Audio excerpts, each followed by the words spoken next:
I've had a bunch of questions about my mood, attitude, and general quality of life that I wanted to give a very considered answer to. Some people doubt that they could live their own life in my condition, while others, especially those with ALS, wonder if they could embrace this life as their future. I hope I can sufficiently answer both sides.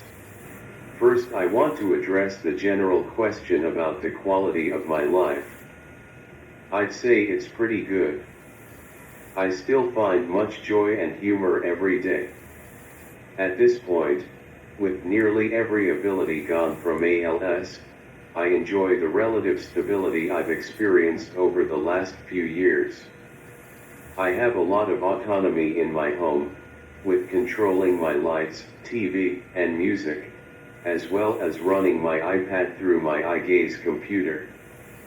So all of those mean I still have a bit of independence in my home, which goes a long way to enhancing my quality of life.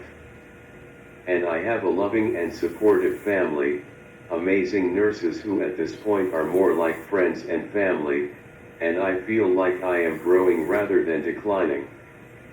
So yes, my quality of life is pretty good. Am I happy? Most of the time, yes. But that comes with a very big caveat for my personality type. I have lived much of my life alone, and I like being by myself. Don't get me wrong, I'm not a hermit. I like being around other people too, but I am very comfortable in my own headspace. As you can imagine, I spend quite a bit of time in my head. So being very comfortable in your headspace is essential to happiness when you are fully paralyzed and otherwise reliant on others. While I can be happy and content living like this, I can imagine many others might not be. Do I ever get depressed? Yes. And these moments are amplified by an aspect of ALS called pseudobulbar affect.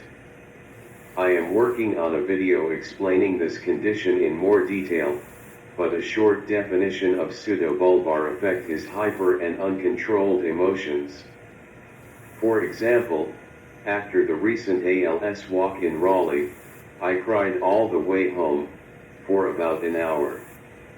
The ALS walk was a huge success for both me and our team. We were the top fundraising team at that walk and over 60 people came out to support me and our team, Andrew's Avengers. But what really struck me at the end of the event was my inability to talk to any of my friends and family, because my eye gaze computer was not working. All of these people had come out to support me and my cause, but I couldn't even greet them or thank them. To be honest, most of the time I get depressed, frustrated, or angry is when I can't use my eye gaze computer, because this is my connection to the world. As for how I deal with it, it goes away with the time. Once I empty those negative thoughts from my head and focus on the positive, I return to my usual self. As to how I keep positive, as you just heard, I am not positive all the time. You just don't see it in my videos.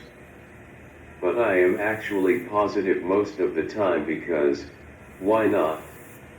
Why spend time thinking about all the things I can't do, the quote-unquote limits of my condition, when I can instead focus on what I am still able to do?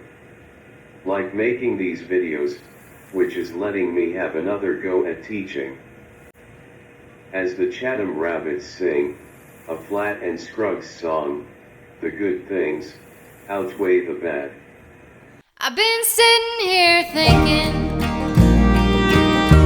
back over my life, all of the good things, the trouble in